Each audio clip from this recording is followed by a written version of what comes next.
Iya. Am, am, dan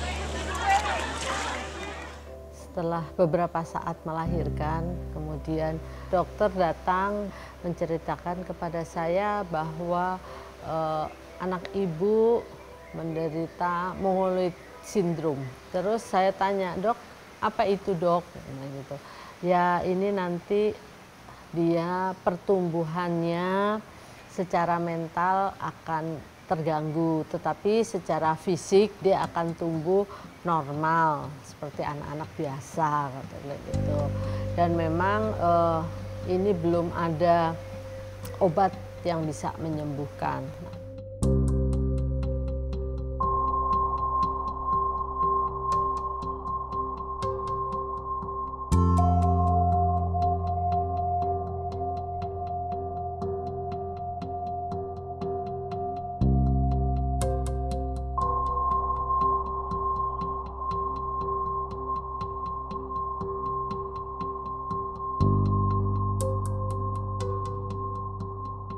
Secara psikologis saya pasti shock gitu ya, saya pasti shock. Tapi dengan berjalannya waktu dan saya mencari tahu apa sih mongoloid syndrome gitu ya. Nah, terus beberapa saat kemudian saya baru tahu kenapa dikatakan mongoloid syndrome, karena memang face-nya ya, face-nya Christian ini dengan mata yang sipit, jadi seperti orang Mongol gitu. Nah, secara kedokteran ini namanya Down syndrome.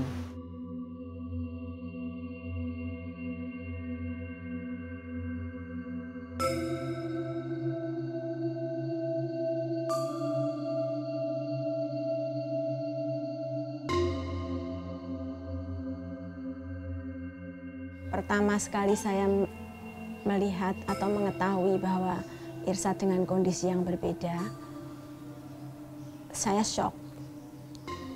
Demikian juga suami saya, tapi karena suami saya menguatkan saya luar biasa, saya akhirnya bangkit. Dukungan keluarga, terutama suami yang demikian menguatkan saya luar biasa, juga keluarga besar saya maupun keluarga besar suami saya yang membuat saya benar-benar menjadi kuat. Meskipun tadinya saya bertanya, kenapa harus saya, kenapa ini terjadi, bahkan saya menyalahkan Tuhan, bahkan saya menyalahkan diri saya sendiri. Saya sakit waktu itu, sakit jiwa saya. Mungkin kalau saya harus merasakan atau mungkin saya yang harus ke psikolog atau psikiater waktu itu. Jadi saya terus terang saya ngotot, saya memohon berdoa kepada Allah, saya terima apa yang diamanahkan Tuhan kepada saya terima dan saya akan berbuat sebaik-baiknya untuk anak saya. Itu janji saya. Dan alhamdulillah saya didukung oleh orang tua, oleh keluarga saya, oleh anak-anak saya, kakak ipar saya, semua keluarga besar saya mendukung saya, mensupport saya. Karena terus terang aja bahwa dengan kondisi seperti itu yang sakit adalah orang tua. Dan bisa disadari bahwa kalau lingkungan tidak mendukung, kalau lingkungan itu menjatuhkan kita, saya akan lebih jatuh duluan.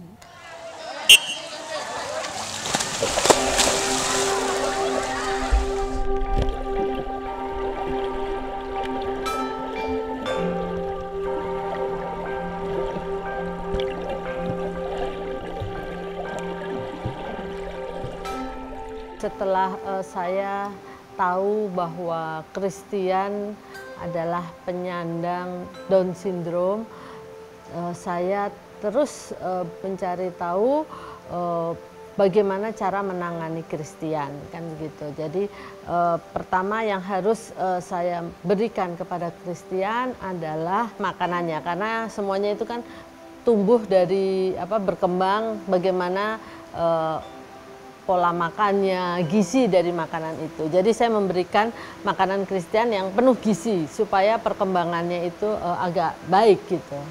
Jadi itulah yang mula-mula saya berikan kepada Christian. Nah, setelah saya tahu Christian suka air kan begitu. Jadi kalau mandi itu memang maunya lama dan gitu. Lama-lama setelah ember yang paling besar nggak cukup, saya berikan kolam yang dari plastik kan gitu. Jadi dia mulailah main di air gitu.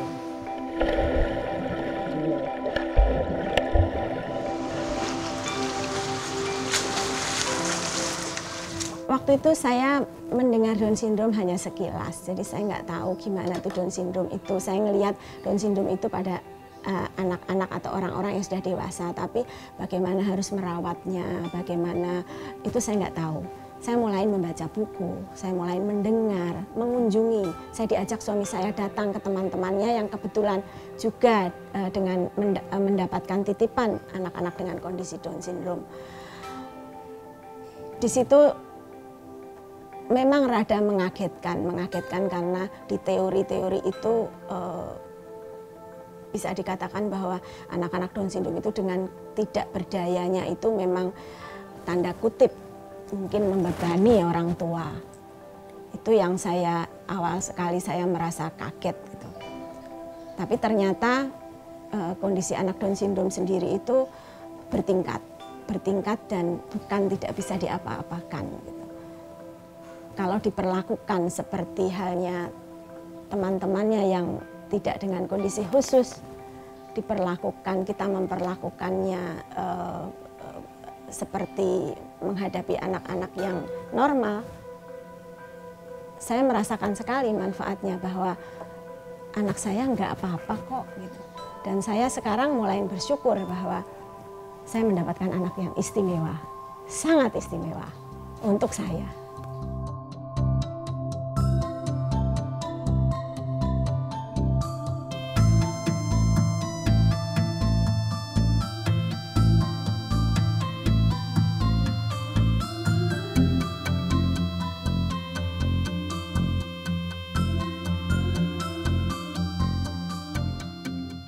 Sebelum latihan kita mulai, mari kita berdoa terlebih dahulu. Chris, pimpin doanya Chris. Berdoa. Berdoa. Mulai.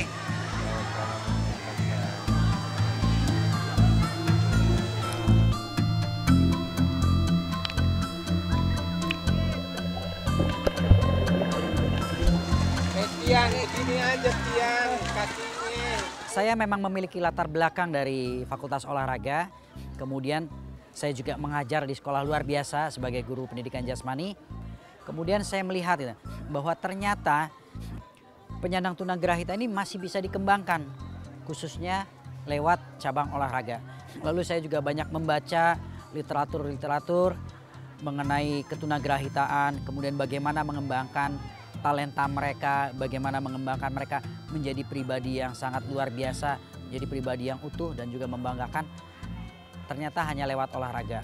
Lalu ketika saya pilih renang, karena renang memiliki banyak keunggulan bagi penyandang tunagrahita.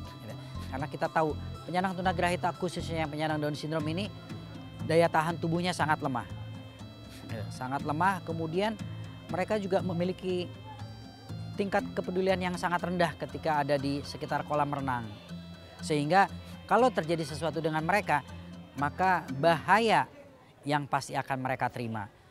Karena itu renang menjadi satu pilihan yang tepat pada waktu itu untuk saya melatih penyandang tunagrahita khususnya Down syndrome. Ya, tangan sama ambil napas. Ini dia makannya. Ya, lurus aja di depan makannya. Paham? Ya, siap posisinya. Ya, 100 meter 4 kali. Set.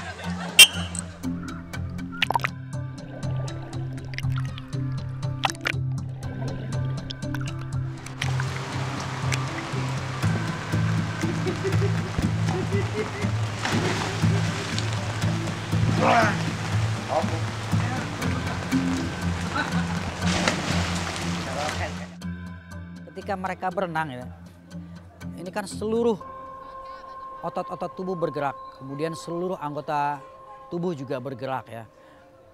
Bagian kepala, kemudian bahu, lengan tangan, lalu pinggang, punggung, sampai tungkai kaki juga ikut bergerak.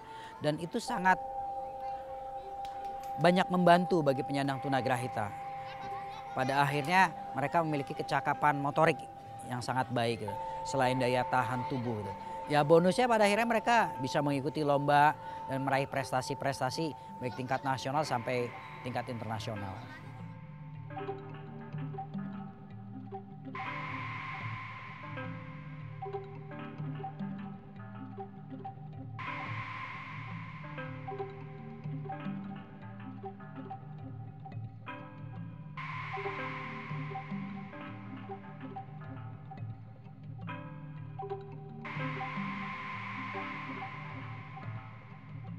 Jelas ada perbedaan yang sangat mendasar ya, bagaimana melatih mereka yang tidak memiliki kebutuhan khusus dengan atlet yang berkebutuhan khusus.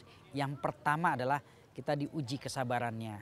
Yang kedua, bagaimana kita harus memberikan keyakinan kepada mereka bahwa mereka meskipun sebagai penyandang tunagrahita dengan segala keterbatasannya mampu melakukan yang terbaik. Bukan cuma untuk mereka, bukan cuma untuk keluarganya, tetapi juga untuk negara. Dan kenyataannya itu bisa dibuktikan oleh atlet-atlet kita, khususnya Christian dan juga Muhammad Irsyad. Lalu hal yang lainnya juga adalah perlu ada informasi yang tegas, jelas, lalu pemberian pengulangan-pengulangan di dalam informasi tersebut, lalu mencatat setiap kelemahan-kelemahan di dalam pola latihan mereka. Nah, hal-hal itu memang harus dilakukan secara rutin sehingga pada akhirnya mereka mampu melakukan latihan-latihan tertentu yang kita minta kepada mereka.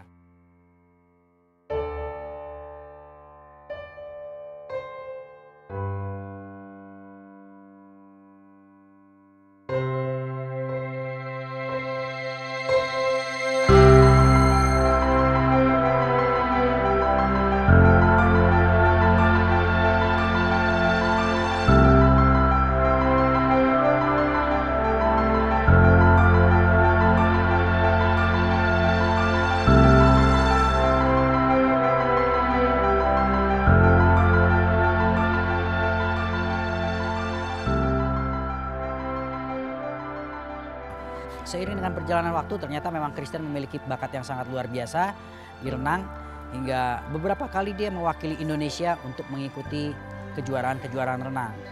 Di antaranya adalah kejuaraan renang di Singapura itu tahun 2009, di sana dia meraih 1 medali perak dan 1 medali emas. Lalu puncaknya adalah pada tahun 2011 ketika Christian kita ikutkan di dalam satu kontingen untuk ke Olimpiade Special Olympics di Athena. Di sana dia mengikuti nomor lomba gaya bebas dan gaya dada, dan di nomor gaya bebas dia meraih medali emas. Itu adalah satu pencapaian luar biasa yang diraih oleh Christian. Selain itu dia juga beberapa kali mengikuti event internasional, di antaranya Regional Games pada Desember tahun 2013. Dia meraih 2 medali perak di sana. Kemudian juga 2014 tepatnya bulan Juni yang lalu dia mengikuti event di Los Angeles dan di sana meraih medali perunggu. Lalu satu lagi atlet binaan saya adalah Muhammad Irsyad. Muhammad Irsyad ini usianya masih muda. Jadi ketika ketemu saya usianya masih belia, itu sekitar 12 sampai 13 tahun. Memang sudah memiliki dasar-dasar untuk renang, tetapi memang keterampilannya masih belum seperti yang sekarang. Lalu saya asah, dilatih secara perlahan-lahan, dan puncaknya adalah pada tahun ini, tepatnya bulan Juni 2015, Irsyad akan mewakili kontingen Special Olympics Indonesia di Olimpiade Los Angeles.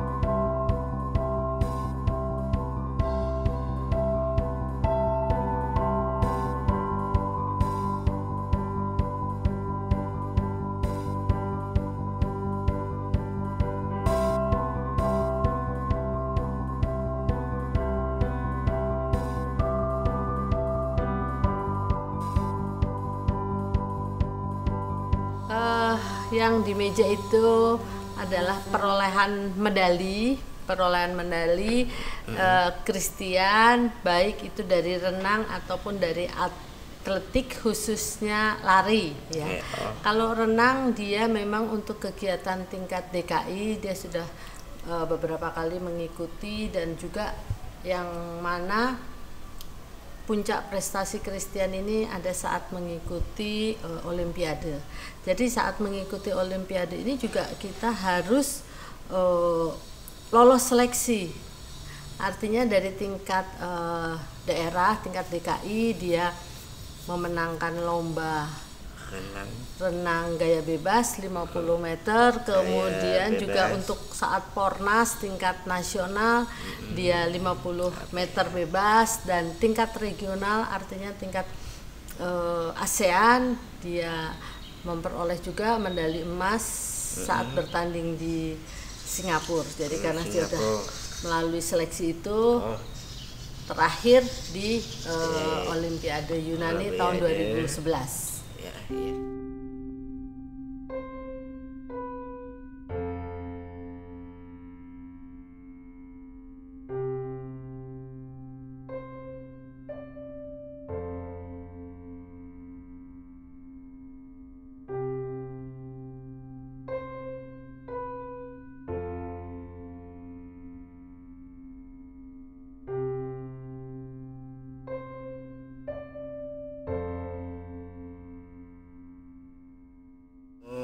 Pak Menteri, aku ke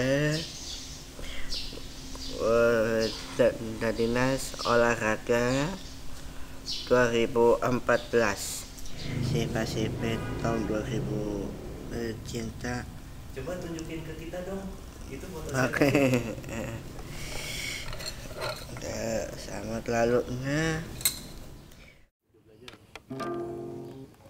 Akulah segala, aku memang ada di samping terluka.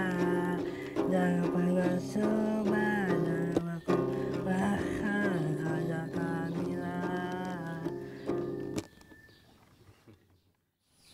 Irsad tuh sejak kecil senang air, main di air. Dia kalau kolam renang dia main air gitu ya. Terus saya lihat kok diajarin berenang cepat bisa gitu loh.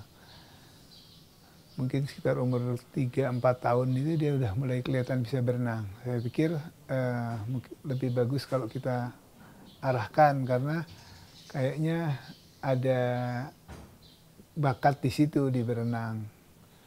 Awalnya sih saya pikir asal dia itu ada sebuah kegiatan yang positif, yang sehat ya.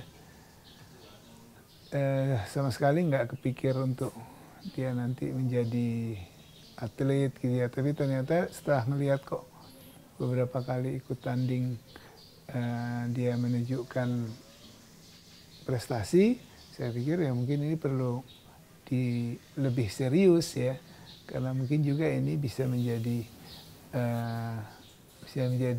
ininya dia, bisa menjadi sebuah prestasi dia untuk kebanggaan dia ya.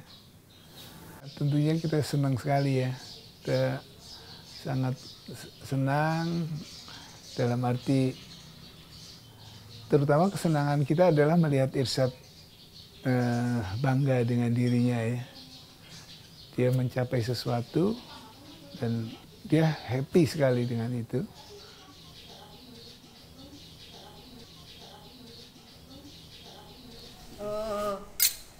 Piagam saat Christian mengikuti pertandingan spesial Olimpik di Singapura, jadi regional di Singapura.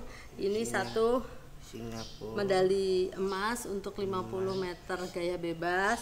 Ini medali perak untuk 50 meter gaya dada. Ini tahun 2009. Ya. itu kenapa kecopot? Ini dicopot karena saya mendapatkan musibah. Jadi rumah saya kemasukan maling ya, katakan begitu. Nah, dia berpikir karena ini medali emas nih mau dicopot gitu. Tapi ya alhamdulillah lah dia nggak dia berpikir ini mungkin emas sepuh atau bagaimana, jadi ini aman lah. Oh, Sini sudah sempat dirusak oleh yang bersangkutan. Jadi alhamdulillah apa yang Christian dapat ini tidak ikut hilang gitu ya. Jadi karena ini perjuangan Christian semuanya. untuk